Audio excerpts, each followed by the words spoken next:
Hello, my dear listeners and watchers. Come closer. This is not an episode for sunny kitchens and multitasking mornings. This one is for when you are walking alone, when you have something that's ending, when you are standing at a threshold and your voice is like a whisper inside of yourself, inside your chest. This is not for when you feel shiny and new and bright and gay. This is for when you feel tender, wanting depth. Like if you're still deciding in your bones if you want to be made out of stone or out of salt. This is where she meets you. Welcome to Goddess Witch Woman. I am Mariana Portela. I am your guide, your storyteller, occasional chaos with a microphone. I'm a witch. And today we begin a new series, a 3-part journey with Hecate or Hecate, Queen of the Dead, Witch of the Crossroads, holder of the keys, certified triple threat. Yes, triple, as in maiden, mother, crone, as in you, also you, and the version of you that is still to come. However, I need to add that this concept of triple goddess has never been applied historically or mythically to Hecate. Maybe not any goddess. But this concept was created by a guy named Robert Graves. I like his stuff, but he was kind of cuckoo. He had this idea in the 20th century, last century, and he had absolutely no real data to inform most of his concepts, and he passed them as actual historical stuff. Oh well. A lot of people think it does make sense, including me, but we cannot pass this on as factual. So Hecate had 3 faces, and we'll get to that soon, but it was not maiden, mother, crone. Okay, today we start in the dark. Picture it, close your eyes. Night has fallen, the moon is black. Dogs are barking in the distance. Not barking, they're more like growling, unsettling, something that makes your ancestors sit up on their graves. You're standing where 3 roads meet. No signs, no map, just a weird feeling in your gut and the distinct sense that if you make the wrong move, you'll probably end up crying in the shower for 3 months. Then you see her. Or maybe you smell her first. Incense, wet soil, garlic. Or you hear the shuffle of paws. Or the way that the world suddenly goes silent, quiet. She does not come knocking. She does not clear her throat to let you know that she's here. She just is. She is the way of darkness. And she's a woman with torches. Sometimes 1, sometimes 3. Sometimes she has snakes in her hair or around her wrists. Sometimes they're just slithering near her ankles. She has a key in her hand, a hound or 2 or 3 at her side. She looks at you like she's seen all your dreams, all your hopes, all your desires, and even your browser history. She's seen it all, and still she hasn't turned away from you. She is calm, and she's utterly unbothered by our bullshit. She has the kind of calm that comes from watching humans make the same mistake for millennia and still lighting the torch anyway. She's not harmless, but yes, she's very calm. Hecate, goddess of the path, the crossroads, the liminal world. Let me tell you a little piece of her story. You've heard of Persephone, I'm sure. We'll get to her at some point. But she was a goddess who was taken, kidnapped, the maiden who then became a queen of the underworld. But less often we speak of the one who saw the kidnapped happen. She was the one who did not flinch when Persephone was kidnapped. When Hades tore open the earth and swallowed Persephone, and that always sounds like a deep metaphor for rape in heterodrama, and we'll get to the Persephone episodes at some point on this podcast for sure. Well, when that happened, Hecate saw. She was the witness, the one who heard the screams that others maybe ignored or didn't listen. And when Demeter, Persephone's mother, began her wild search for her daughter, she burned the fields, she cursed the harvest, she refused to attend the Olympic Mount. Hecate did not sit back. She lit her torches and she joined the search. And later, when Persephone is returned and she was wearing, a thin-lipped underworld smile, holding a pomegranate like a life-death lifeline, it was Hecate who walked beside her when she came back from the underworld. Not really to help her, not to rescue her, but just to walk with her, her companion. I think as grandmother, as witness, as someone who knows what it means to go under and still rise. And actually, I've always thought of Hecate as Persephone's grandmother. That's not factually or mythically correct, but I kind of don't care, if you know what I mean. For me, it just makes sense that she's the crone to Demeter's mother and Persephone's maiden, even though, as I said before, the ancient Greeks did not have the concept of a triple goddess. Yes, they were connected as three facets of fertility goddesses. Persephone was seen as the sprouting crop, Demeter as the full bloom crop, and Hecate as the harvested crop, cutting away everything. So from that, we can easily go and we can easily see the broader archetypes of crone, mother, maiden. And in the concepts of wild woman wisdom, we can call them grandmother, mother, daughter. Yes. So, but let's ground this myth in some real dirt, shall we? Okay. Hecate is old. And I mean Titan level old. Yes, the Titans who ruled Earth before the famous Olympians, Zeus, Hades, etc. She is pre-Greek. She has roots all over the Mediterranean. She has origins probably across Anatolia, Thrace, Minoan Crete, and even northern Africa.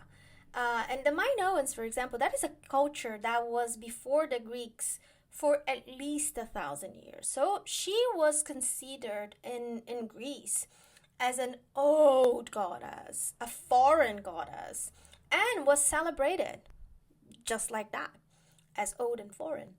And I would say that she is old as that part of your soul that you only visit in dreamland. That's where she is. And unlike most goddesses, she did not get demoted when the Olympians came to play in Mediterranean lands. I mean, patriarchal gods came to Crete and, she stayed. Zeus left her alone. and she had dominion over the sky, the sea, and the earth. She kept her power, which in the world of mythology, it's kind of like being a woman in a boardroom and still keeping your opinion and not really being bothered by the man. That's kind of how it feels. So she is often portrayed with three faces, as I said, or three bodies facing in different directions. She sees the past, the present, and the future. She sees your shadow. She sees your potential. And let me bring you some of her symbols, right? So one of them, a very important one, is the torches, which cut through illusion. They light the shadows that we often avoid. They are kind of like a fire in your face. They will burn things down if needed. The torches are what she holds to guide you toward clarity. Another thing is keys. Heavy clanging, bone rattling keys. Because she holds access to both the upper world and the underworld. She walks freely between them. She's one of the very, very few who doesn't need permission at the threshold. I think she is the threshold. She is liminal. She is the space between. She is the breath that we take before we speak. That's Hecate. Another big symbol is snakes. Snakes are almost universally a symbol of transformation. So they shed their skin. They slide between worlds. They know how to disappear and to return. And they're deeply connected to many ancient goddesses. The Cretan goddesses, and older ones, prehistorical Babylonian, Mesopotamian, Hindu, Mayan goddess. You will see them, you name the culture, you will often find a serpent coiled around a goddess, resting at her feet, her wrists, or rising from her womb. So, and then later, as we've seen, came Eden, and the snake became sin. And Lilith became the serpent who dared to speak truth. And you can go listen to that episode if you haven't already about Lilith. Okay, so but from this divine guide, it became a demon. The snake's fall from grace is one of the patriarchy's greatest marketing campaigns. I really do think. But I digress. Yes, snakes are transformation, transmutation, rebirth. They mirror our female wombs and cycles, shedding what no longer serves. They slither through myth and they bleed into symbolism, carrying ancient power on their scales. Snakes. Another of Hecate's symbols is the dog. Dogs have always been guardians. They guard our hearts, our souls, our secrets. They are also liminal creatures. Don't you think that? I think they're very liminal. They have one paw in this world and another in the land of dreams and scents and instincts. Dogs live in this different type of reality. And in Hecate's world, dogs are more than loyal companions. They are watchers of the dead. They are escorts of souls. The Greek underworld has Cerberus, the three-headed hound. He is terrifying, but he can often be seen as an echo or even an extension of Hecate herself. Again, she's also triple-faced as he is triple-headed. So, if you've ever heard dogs howl in the night and felt your spine tingle a little, I think that's old magic barking. That's Hecate. Maybe she's just checking in. And where do we find her? Her sacred space, the crossroads, the liminal, sacred, uncomfortable places. And why the crossroads? Myth and historical facts doesn't really give us a definite origin for the association with Crossroads, but we can gather a little bit about it. She, as a liminal goddess, she governs transitions and choices. So the crossroads have always been seen as places of potential, of danger, where your fate intersects, right? So in ancient Greece, it was believed that spirits gathered at these junctions and that the veil was thinner there. You could actually walk between the worlds. So offerings called Hecate suppers were left at three-way crossings during the dark moon, and no one looked back after placing the Hecate suppers. And Hecate, she lives at the edge of things, life and death, maidenhood and motherhood, now and not yet.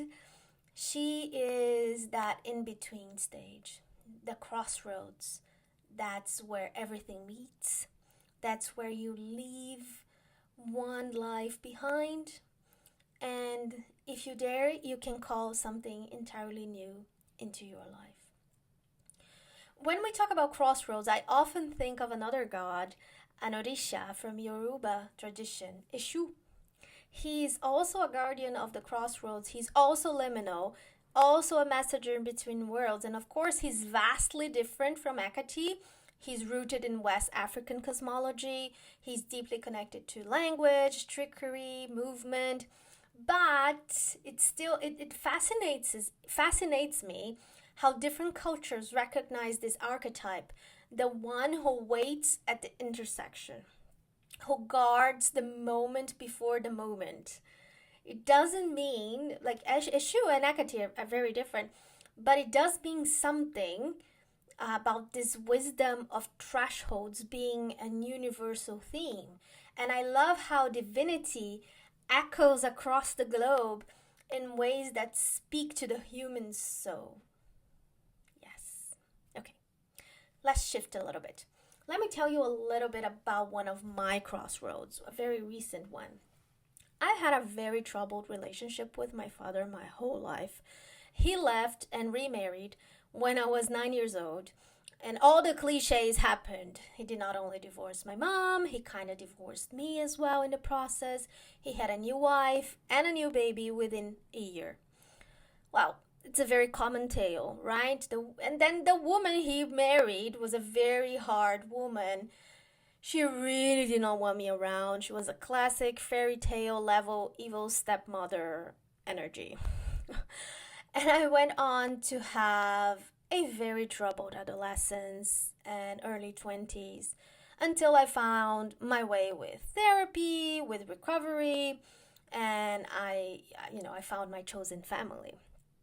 And always having this fractured communication, hard feelings, resentment, and yes, a lot of anger towards my father, feelings of neglect and abandonment. And thankfully, I went on to recover, to marry a great guy. I had my baby girl, and I moved to Europe. Oh well, I promise I'm getting somewhere with this. Bear with me. Cut to about 3 years ago. The woman my dad married passed away suddenly. And the next day, he called me directly from her wake with her body in the coffin and he alone with her in the room. And he said something along the lines of, "Now that she's gone, I can come see you in England." And that was a very, very, very, very big crossroad.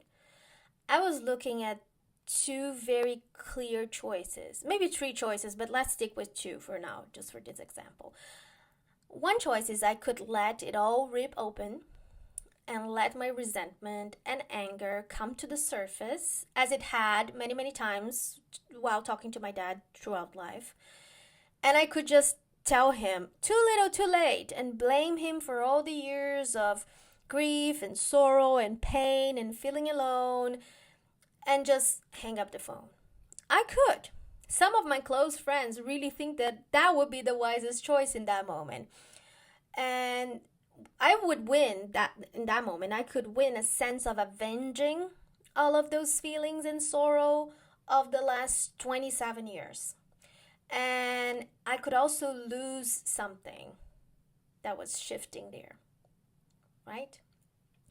So the other big option was to listen and to take a deep breath, to consider what this relationship could look like, not from my 9-year-old version who wanted daddy to come back, but as a woman, a mother, a daughter who could build a relationship with this man, this father, now grandfather to my child. And I was very, very deeply afraid of this second choice. It might mean more heartache, more of me feeling let down. But it could also mean to give it a chance. Not give him a chance, but give life a chance. And it took me a few seconds to feel all of this and to assess.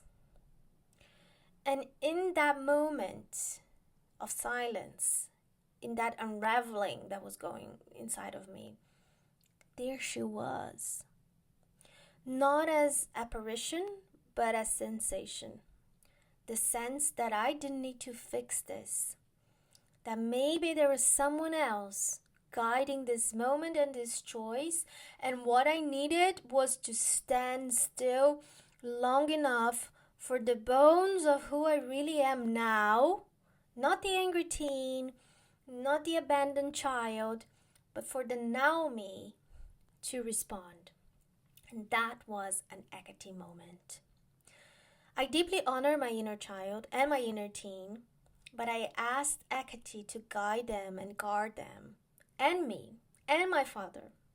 And she did.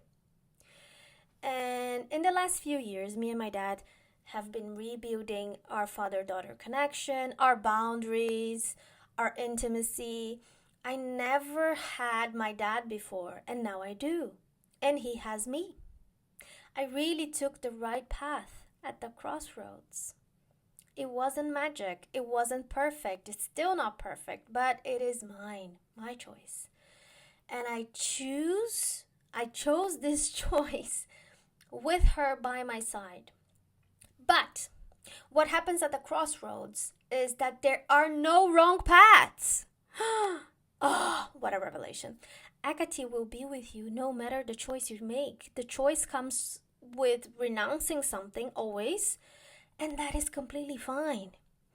When owning our choice of path, we are honoring Hecate and getting closer to our true selves. But for that, you need to learn how to listen to her. So here we are. Episode 1. The Crossroads. If you're in one, I see you. I hear you. If you just left one, bless your feet. If you know another one is coming, pack some snacks, ready your prayers, find a torch, find the keys, and let's go. So let me ask you a few things if you're still here with me in the dark. Are you at a crossroads right now? Or maybe are you wanting to go back to a former crossroad and look at it again? What are you leaving behind at the crossroad? I mean, what are you choosing to let go of with either decision you are making? What are you afraid you might lose by choosing? And what would it mean to walk forward without needing to be sure? That's the most important one. So this is Hecate. She does not choose for you, but she holds the torch while you choose. She stands with you in the tension and the triumph. She stays no matter the path. So may Hecate's torch find you before the flame in your chest goes out. And if it does go out, may you find her and ask her to light it again. She will, I'm sure of that. This is the first of 3 episodes walking with her. We'll have so much more myth, more magic, and yes, more chaos. Because what is sacred without a little mess? Blessed be my wild listener or watcher. I'm Mariana Portela, and this is Goddess, Witch, Woman, and I'll see you at the next crossroad next week. Bring some garlic.